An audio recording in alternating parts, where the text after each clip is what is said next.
Hi, welcome to the Total Kitcar YouTube channel. My name is Steve Holt, editor of TKC Mag and TotalKitcar.com, and I'd like to welcome you warmly to another episode in our Total Kitcar History File series.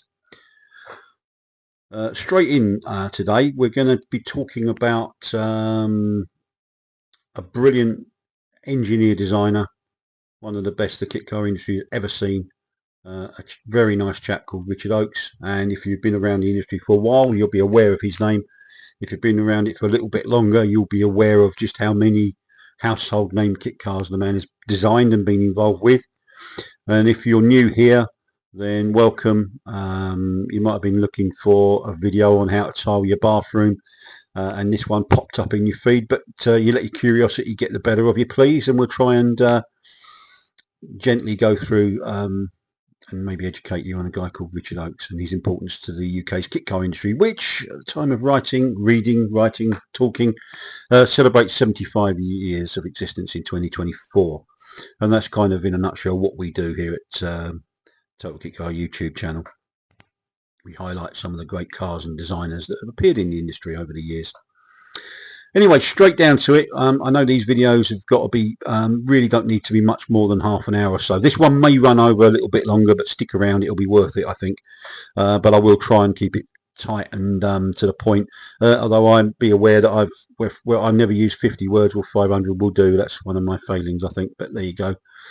In my school reports, I used to say he'd be all right if he stopped talking during lessons. But there you go. I had lots to say. I had lots of things I needed to talk to people about. But anyway, joking aside, Richard hails from Halifax in West Yorkshire.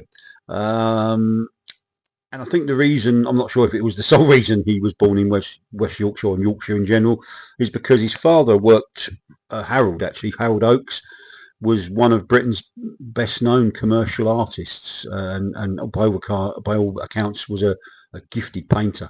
And that's a painter of portraits or landscapes, not someone's walls, by the way. And indeed, let's just quickly talk about Harold. He's got a few claims to fame, that's for sure.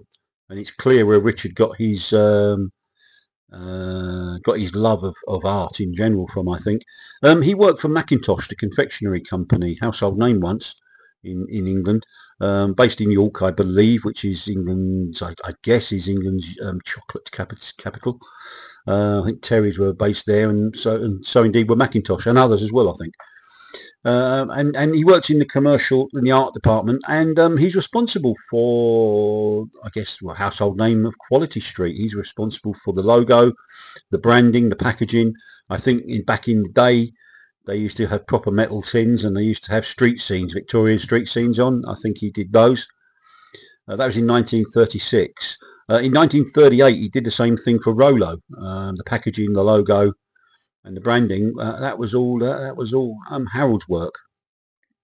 In the Second World War, he was seconded to the department that created posters for the war effort, propaganda stuff, I suppose you'd call it. Dig for Victory, Walls of Ears. I'm not saying that he designed both of those. He may have done, but I don't know. I don't think he did. But certainly there were many of those, and they're brilliant. If you've ever had a chance to see some of those, they are absolutely brilliant, those posters. Beautifully produced for the time, actually. And he was in charge of he was responsible for doing a good number of those. And indeed, so much so that Winston Churchill, no less, thanked him personally after the war for his efforts. Another quick bit of trivia. You come here or read the magazine, TKC Mag, for the trivia. I'm a trivia buff, and I know lots of people listening to this are. So here's a bit for you concerning Macintosh and the Beatles. I think they were founded in about 1890. That's Macintosh, not the Beatles. About 1891, 1890 in York. And the Beatles' 9th album, just called the Beatles, but known, legendary album, known as better as the White Album. Double album that was. I really enjoyed that one. Contained a track called, I think it was called Savoy Truffle, and that's the name of a chocolate in the Macintosh's Good News box or collection. That song, written by George Harrison, lyrics were a guy called Derek Taylor, I think, assisted him on the lyrics, but it's basically a fanciful roundup of every chocolate in the box of Good News. There you go. There's a bit of trivia for you. Moving swiftly on. So Richard had art in his veins, really. One of 4 children. His 3 sisters were all artistic and all involved in the arts in some way, shape, or form. One was an art teacher. One was a composer. One worked for a film company on prosthetic makeup. So when they need masks and Darth Vader masks and stuff like that, I imagine that she was responsible for doing all that kind of thing. So again, really in all their blood, really, the Oakes siblings. Richard was an apprentice at a sign writer in Skipton in North Yorkshire. Although I think he left there.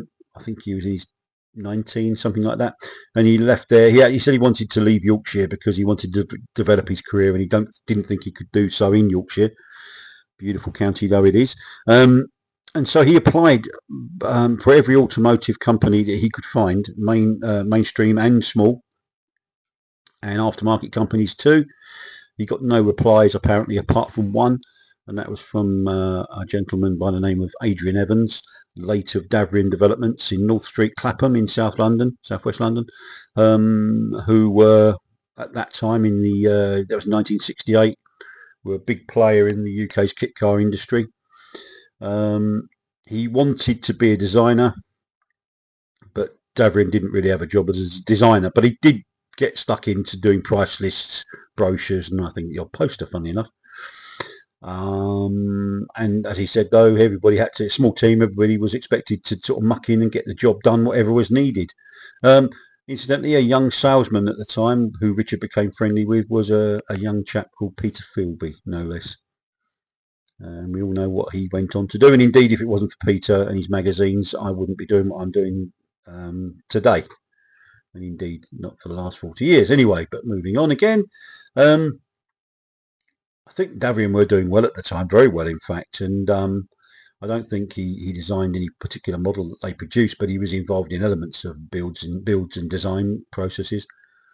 Although I do believe he fell out with or started to clash with Adrian Evans. And I think it was late 1969 when Richard was sent off to a company called Western Laminates in Brixham in Devon, run by a guy called Roger Talbot. As the name implies, I think they were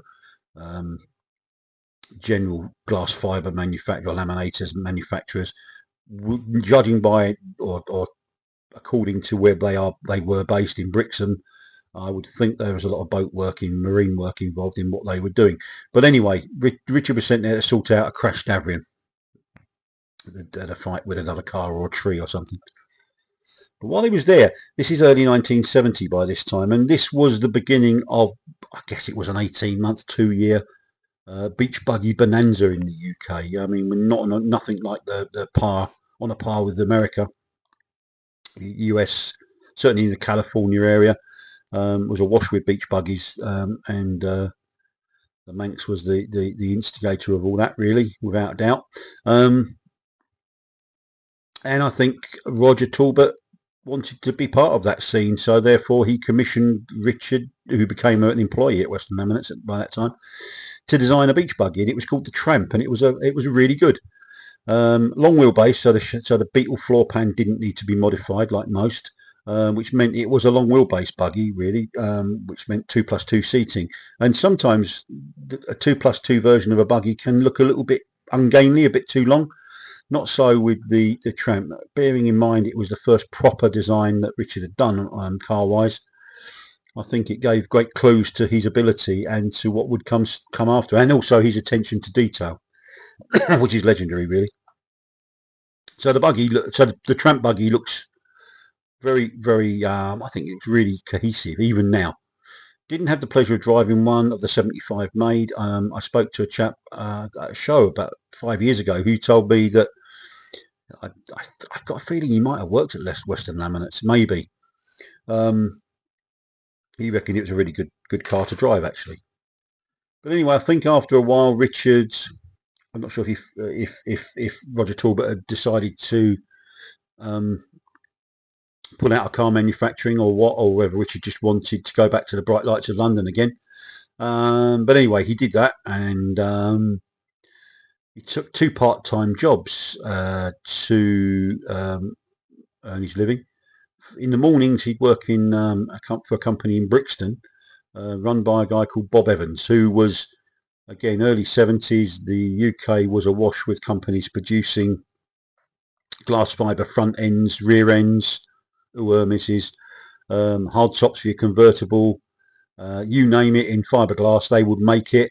And also, of course, if you wanted Carlos Fandango extended wheel arches for your Ford Anglia, they were the guys to go to, them and many brethren. And indeed, DJ Sports Cars started off just by doing just that in 1967. That's how they began. Meanwhile, in the afternoon, Richard would hop off to Chiswick. Now, that's not far from Brixton, as a crow flies, but I wouldn't like to do that every day if I had a time limit to get from Brixton to Chiswick to start work in the afternoon, because it's not very many miles by road, but I imagine it'd take you over an hour nowadays. But anyway, that was for a guy called Tony Kitchener. Again, I've forgotten his name of the company. He was quite a well-known race preparation company, prepare race cars for weekends racing and stuff, as the name implies. And that's where he met a guy called Phil Sayers, who played an important part in Richard's career. I think Phil hailed from Accrington in Lancashire, and he too had headed to London to try and develop a future in his automotive career. And indeed, the two Phil and Richard did indeed go off to work together, initially in a little place in Twickenham before they moved to Southampton to a boatyard. Now, I think Richard had befriended a man that needs no introduction, a guy called John Wilmot, who was not only well known for GT40 and stuff, but he had a boatyard. And he ran a tuning company, Go Faster Parts for your Ford and such like, branches in Mitcham and Twickenham and maybe somewhere else as well. Very famous name at the time. And he kind of took Richard under his wing, I think, a little bit. He might well have owned the business that Tony Kitchener worked at, actually, thinking about it, or involved with that, or something of that type. Anyway, he rented Sayers Oaks with some space in his boatyard in his industrial sort of boatyard area in Southampton, which is where they developed and launched and initially sold the legendary car that Richard designed, the Nova. It's one of those cars that, even if you're not interested in kit cars, you'd probably be aware of the Nova. And it was ideal at the time because 1972, when it arrived, the beach buggy phenomenon was basically petering out, and some of the other kits that were available, often of original design, this was the days before the replica, of course, were pretty angular, and some like Pat Pending had designed them. And that's all struck me as quite strange, really, because glass fibre lends itself to curvature quite well. And some cars that appeared in that period didn't really have a curve on them. But anyway, they got an immediate boost when Hot Car magazine, and by the very magic of technology, that will now pop up on your screen, I'm sure, won't it, Neil? March 1972 issue. Indeed, they'd not given it a name by that time, as if you look on that cover, it says Sayers Oaks Fabulous VW GT. The Nova name came about slightly after that. So all looked set fair. That gave them a real boost because Hot Car was and its rival, deadly rival, Triple C, were selling good numbers, really big numbers in those days, and so therefore that gave them an instant publicity boost overnight, almost. And the car caused a stir. They got lots of orders. They sold a good number of kits immediately after that. And interestingly, they had Sayers Oaks and Annie, Richard's wife, along with the company Labrador called Accrington Stanley, were kept busy. They moved off to Accrington, or to Phil's hometown of Accrington. I wasn't sure if that was due to a government grant or something like that. I'm not sure about that. I should know that, but I don't. But anyway, they moved there. I know that it was cheaper rent and stuff like that up north, so I think they took advantage of that. And it carried on doing well. I think they sold over 500 kits. And interestingly, there's still a really loyal scene following that around that car. You still see really good examples of the Nova at shows. Some have been obviously been restored, but they've been restored tastefully, a lot of them, and I think that says a lot. Even though that car it went through various hands after Richard and Phil went out of production in 1997, I think, if my addled memory remembers correctly. It's also probably one of the most copied kit cars in the world, actually, if you think about that as well. The amount of different oh, that looks just like a Nova happenings over the years. Downturn in the economy sent Richard and Phil to the wall, very sadly.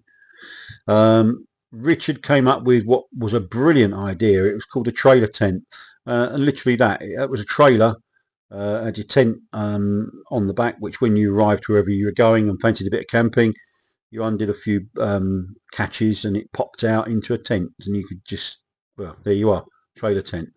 I guess if it was launched these days, it'd be very, very popular. This is the day and age of the tent box and things like that, or the roof tent, or whatever it's called. And so therefore I think it would have found real favour. They needed to sell some to help the company survive. They did sell quite a few, but not as many as they needed to, and sadly the company went to the wall. I think Phil departed the car scene forever after that, but Richard and Annie took stock of what they were doing. They headed back to London.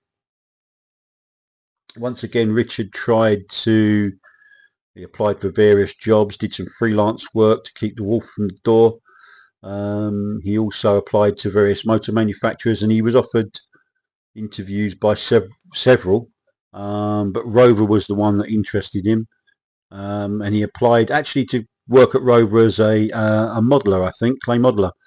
When he was asked by the chap that interviewed him why he wasn't applying for the post of designer, Richard, who I think was 30 at this time, or nearly 30, said that he didn't think that he thought he may be too old, and he also thought that he didn't have the correct qualifications to apply for designer. But the chap, I think he was quite brusque, but he saw fit to put Richard on one of the 5 placements that Rover had that year with the Royal College of Art on a master's, 2-year master's degree. And off he went, and that was full of budding designers, some of whom became household names and very well known and successful, including one Peter Stevens, who speaks very highly of Richard in Dr. Douglas Anderson's book on Richard, which is well worth a read. Again, by the magic of technology, Neil has just flashed up the front cover of Douglas's excellent book. Actually, really, I'm going to refer to that a few times during this excellent book. So Richard was now a Royal College of Art student.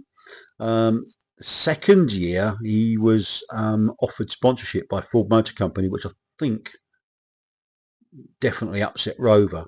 But Ford not only sponsored him, but gave him a job afterwards. We're offering him a job if he got his master's qualification.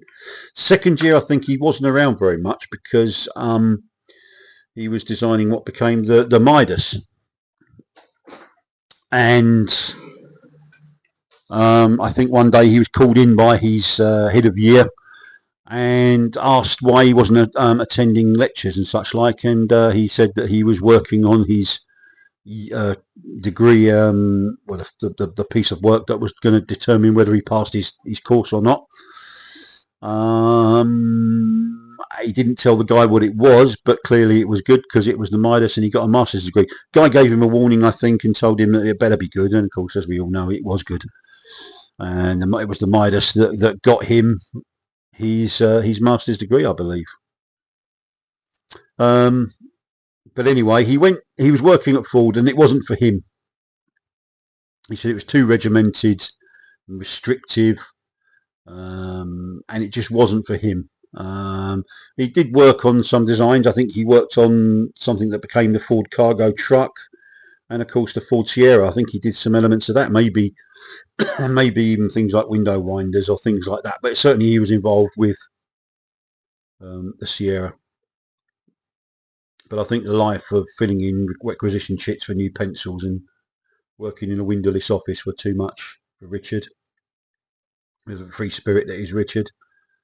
So he went off in 1978. He went off to set up his own business called Anglo Automotive Design, along with another very talented artist called Simon Lunn.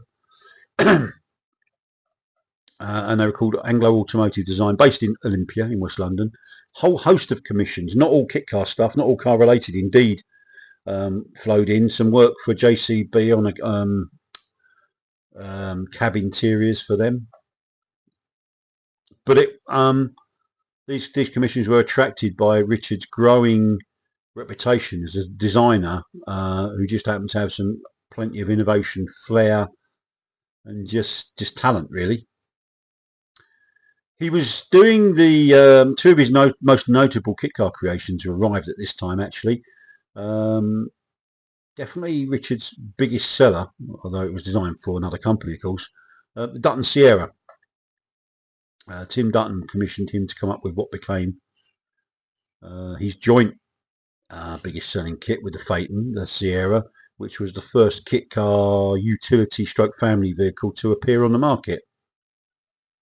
And so that's how he got that. And also well, you're having Dutton's name on it was a guarantee of success, because even then Tim was selling Tim was selling very big numbers. I also think Richard had a bit of a hand with the Dutton Milos of 1982. I'm not sure how much he was involved in that, but I do have a feeling he was involved with that as well. I mentioned the Midas. This was around the time he got really stuck into the Midas, which was later named the Midas Mark II. And then, of course, he did the bronze. We'll come on to that in a second. But at that time, D&H Fiberglass, run by Harold Dermott and Tony Hill, had taken over the Mini Marcos project and gone to Richard with a brief to update it, but still retaining the Mini Mechanicals and its family lines, I suppose, to make they didn't want to get away from what had made the Mini Marcos a popular vehicle. I think he really enjoyed designing the Midas, and he speaks fondly of the little studio he was working in late into the night that he shared quite famously or infamously with a cat burglar, who obviously only worked in the evenings. Over the years, Richard worked on the Midas. Obviously, he did the bronze, as I mentioned, and he also did the Metro-based Midas Gold in 1985 for Harold Dermott. And I think I saw a Midas Gold at Malvern only a few months ago in 2024 for the National Kit Car Motor Show. And I thought it was a really nice one. I'm not sure if it had been repainted or resprayed or refurbished or whatever, but certainly I thought to myself that sitting in the sunshine, it looked $1 million. Again, a classic kit car design, I'm sure. Later on, he did a 2+2 coupe and convertible as well. So a serious interest with the various incarnations of the Midas over the years.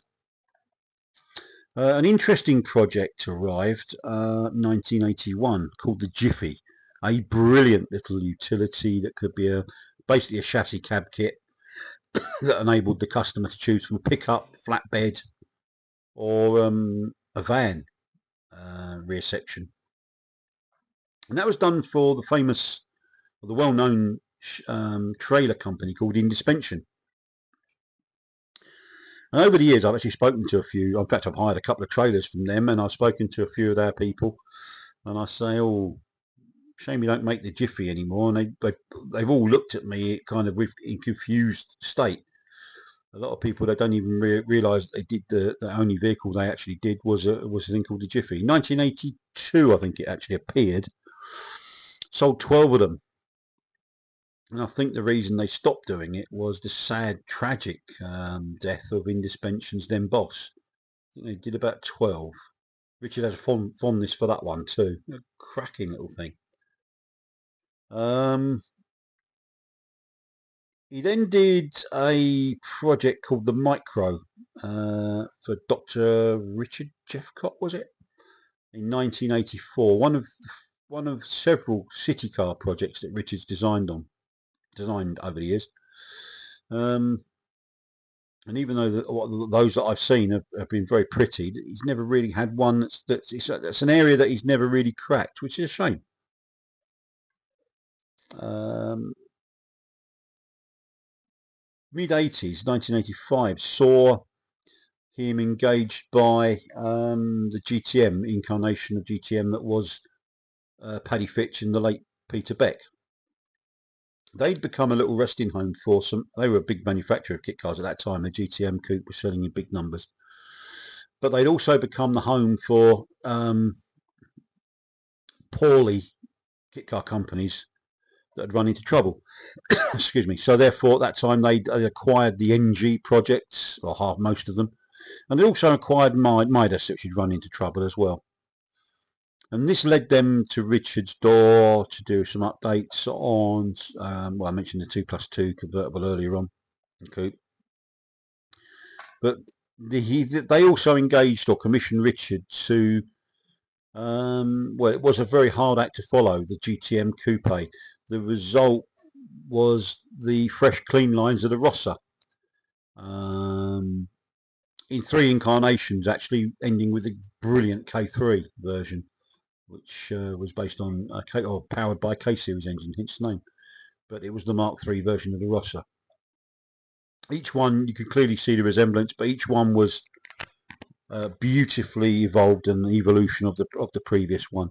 And again, I think that was a very successful project for GTM. After that came the Pimlico, Domino Pimlico. Now that was an interesting one. His good friend John Ingram, who I think may still have been based at the boatyard owned by John Wilmot, was one of the greatest fiberglass exponents this country has ever seen. Actually, he passed away many years ago, did John. He was a great guy. Produced contract glass fibre for many of the kit car companies based in the south, in Sussex and Hampshire and stuff. Quality of his glass fibre was great. The company was called Fibre Tech with his friend John Chapman, but they fancied having a crack at kit car manufacturing on their own right under the Domino Cars name, and they commissioned Richard to come up with what became the Pimlico, which was basically a glass fibre mini shell without doors, but a fun car, which gave it a buggy appeal, just made it a brilliant fun kit car with beautiful fiberglass, of course. Very successful. I think he had a hand in the other variants of the Pimlico, but the Pimlico, I remember the first time that appeared, Sandown Kit Car Show in 1986, I think. Yellow and white colour scheme. It was brilliant. A breath of fresh air, and they sold probably not as many as they should have, but they sold a good number of those. It was an immediate hit. It was the fun car with the funky styling cues that the people that would have bought a buggy, something by Stimpson in the 70s, were immediately, and mini fans were immediately attracted to, really. If you get a chance to look at Douglas Anderson's book on Richard, you'll see it's littered with plenty of other renderings for projects that didn't nothing came of them, and that's a shame. There's some great looking cars that he was either commissioned to do that never reached fruition, stillborn stuff for whatever reason, and just ideas that he had that never flew.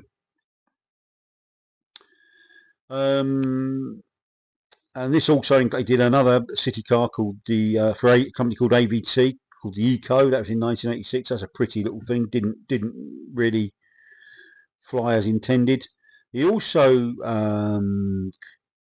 tendered for Thompson Motor Company. They were looking to do an update on the brilliant TMC Costin designed by Frank. He did a restyle invited by the Thompson brothers, but nothing came of that. He then designed a couple of a brilliant thing. I think it's brilliant, called the Paladrus 4x4, a small off-road agricultural farm type vehicle, which was brilliant. That should have been a smash hit. 1987 that was. And then he did the Deltane Pegasus, which was a brilliant looking thing. Again, talking about cars that still look current and cohesive and definitely not dated. Look at the Pegasus. That still looks very fresh. That was designed for a lovely old guy called John Paradine, who'd had success with the Proteus. Looked like having massive success with the Pegasus. Got a government grant by the French government. A factory was set up, and then overnight it collapsed. But that was a beautiful car, one of Richard's best, I think. He was invited by Aston Martin to submit a design. That's in Douglas's book. You'll see it there. For the Virage, sadly didn't succeed, wasn't the winning bidder, shall we say. And then came another city car called the Green City Car in 1988 for a company called Ringsped. I always think that should be Ringspeed, but it's not, it's Ringsped Limited. And then Richard and Annie decided they fancied a slight change of direction and a slower maybe pace of life, and they headed west to Penzance in Cornwall. And it was no problem really, because Richard could be based wherever he needed to be. I mean, he's definitely not a computer enthusiast. He uses old-fashioned sort of pens and pencils and whatever ways working and clay models, I think.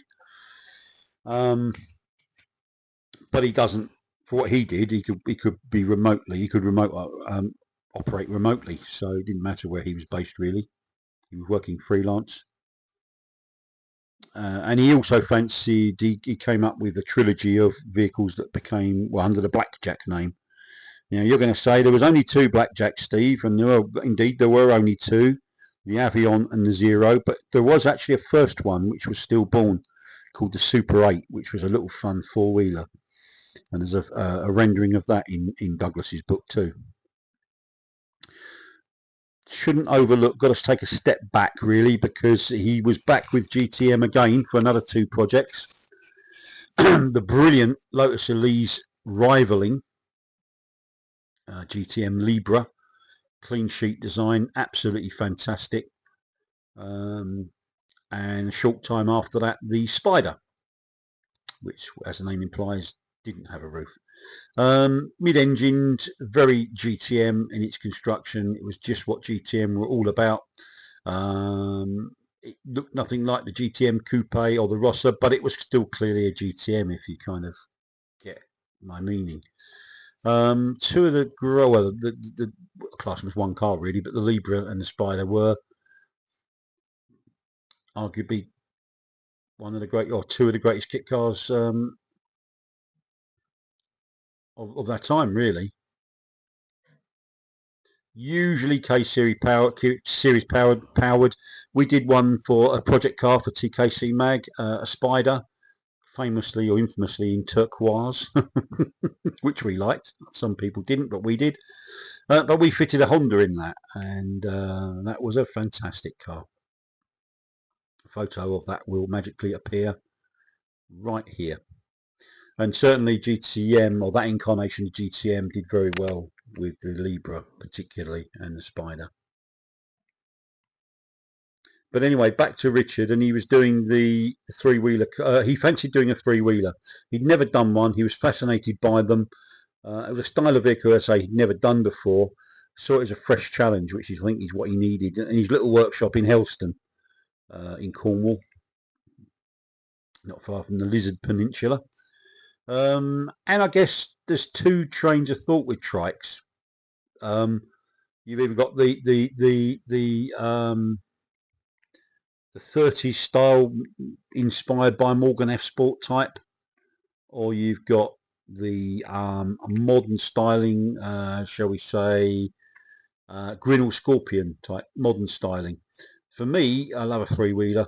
Either of those will do. that would be fine. But there is a divide. You either like your 30s style, your traditional three-wheeler, a la your Tri-King or your Buckland, or you don't, and you like a Grinnell Scorpion and that sort of vehicle. Now, the first the first three-wheeler that Richard created was the aforementioned Avion, launched in 1997. And that kind of was clever because it bucked the trend and it married the best of traditional 30 styling with modern creativity and ingenuity, really. It was a jewel of a car, only based on 2CV, but it didn't stop it from being a typically clever and beautiful little thing to drive. It also highlighted, I think, the Blackjacks in particular highlighted just how clever an engineer struck designer he really is, Richard. Under the skin, they were things of beauty, and of course he is famous for attention to detail. I mean, the amount of times over the years, not just kit cars, I've looked at a mainstream car and I thought that front end on that is brilliant, or the side profile or front three quarters is fantastic. Not sure about the back, or not sure about whatever. With Richard, if you look at, the air vents are perfectly placed and perfectly sculpted. The catches are there. He could just use De Zeus fasteners, but he creates a beautiful little catches and bespoke levers and pulleys and goodness knows what else. I think he sold about 70 of the Avions. You still see them around and they're still delightful. I think he actually debuted that car at Stoney in 1998, the National Kit Car Motor Show. I think it could have been 1998. But there again, thinking about it, it could be 1997, and I think it was then, actually, thinking about it. But anyway, in 2002 came the successor to the Avion. It was called the Zero. And no panels were shared with the Avion, but they were clearly related. Beefier stance, and based on Beetle engine. But usually Richard's preference was for like one of the big bore versions, like 1776, 1664, 1776, something that will get you up hills quite easily. And they suited the car very well. Although in 2006, I think it was, he introduced a slight facelifted version that was based on Motor Guzzi V twin bike engine, and that was a stunner. And in particular, if you look at the Zero, the work on that is just absolutely gorgeous. A beautiful thing.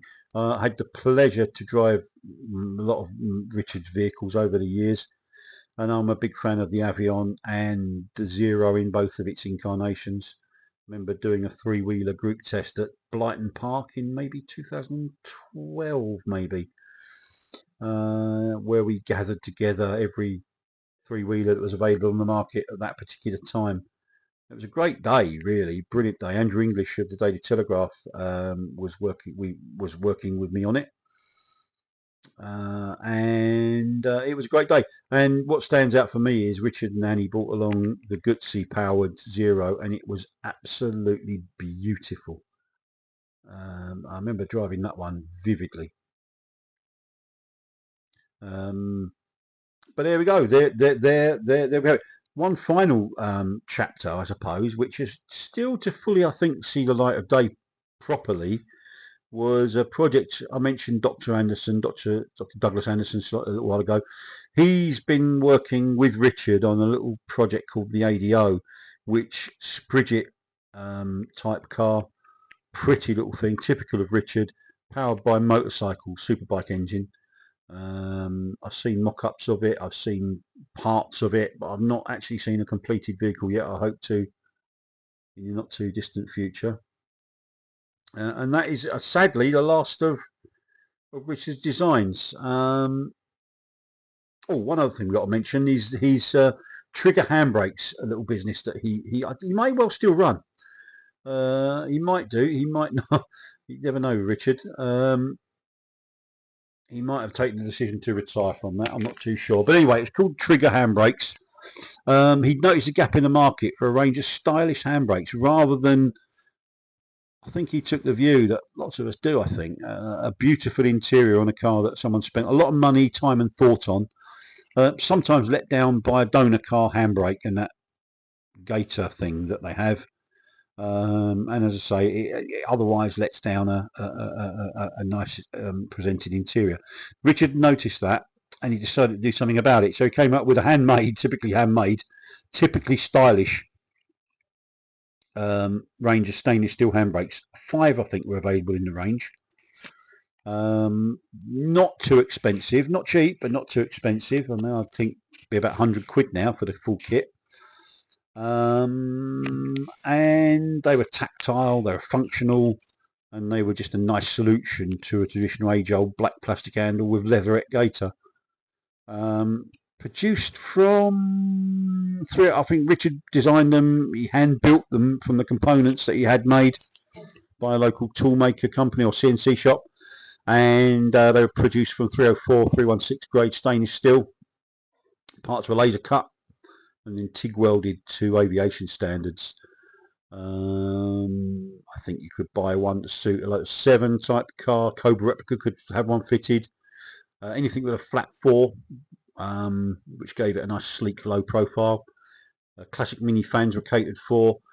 The traditional modified golf scene, particularly Mark II, Mark III, they were catered for. And of course there was the hot rod style with a Californian style side mount, which that's the one that gives presents a lot of use in any specialist car for that matter, and particularly hot rods. I think a company called Lokar, Lokar, had that market sewn up, and they probably still have. But Richard chipped in and gave hot rod builders, owners a chance of alternative, particularly those based in the UK. But so there we have it. Really, that's Richard's career, and in a nutshell. And I hope we've done him justice. He fully deserves it. He's a true gentleman in the finest, in the truest sense of the term. Annie's a lovely lady. His wife, known her for many years too. Far too modest, but I know he cares. Clearly, he cares, and he doesn't get the. I know he is well known, but if it's slightly sort of weird thing to say, but he doesn't get the. He's still underrated as far as I'm concerned. He just doesn't want to do fuss and well, just doesn't want any fuss made, I don't think. And you might not like this video, but it's our tribute to the one and only Richard Oakes, and I hope you've enjoyed it. Wherever you are in the world, thanks for giving us a chunk of your day. I hope you come back and see us next time. These videos normally appear once a week, once a fortnight, depending on our work is in terms of fitting it in.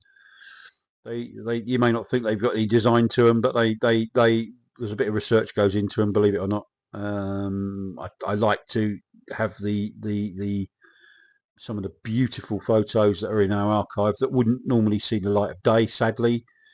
Some of which are over 50, 60, 70 years old and deserve to be seen, and I see it as my duty almost to get them out in the magazine and on this medium of our little YouTube channel. And I hope you enjoy them. If you've got any requests, please send them in, and we'll endeavour to look after that request for you. We do these videos in association with Neil Winnington's Enrin Motors channel. Neil runs his content, we run ours. You may well see or hear some of the videos that you've seen on here on Neil's channel. He hasn't stolen them, he hasn't nicked them. It's a perfectly sensible arrangement we've got, very amicable. And either way, if you could, and you haven't already done so, if you could subscribe, that would make my day. If you got this far, come on, fair's fair. You must have enjoyed it slightly. And also, if you could hit that like button, that'd mean a lot to us as well. So, as I said, wherever you are in the world, whatever you're doing, good morning, good night, good evening, whatever. Thank you for visiting, and I look forward to welcoming you again next time. Over and out.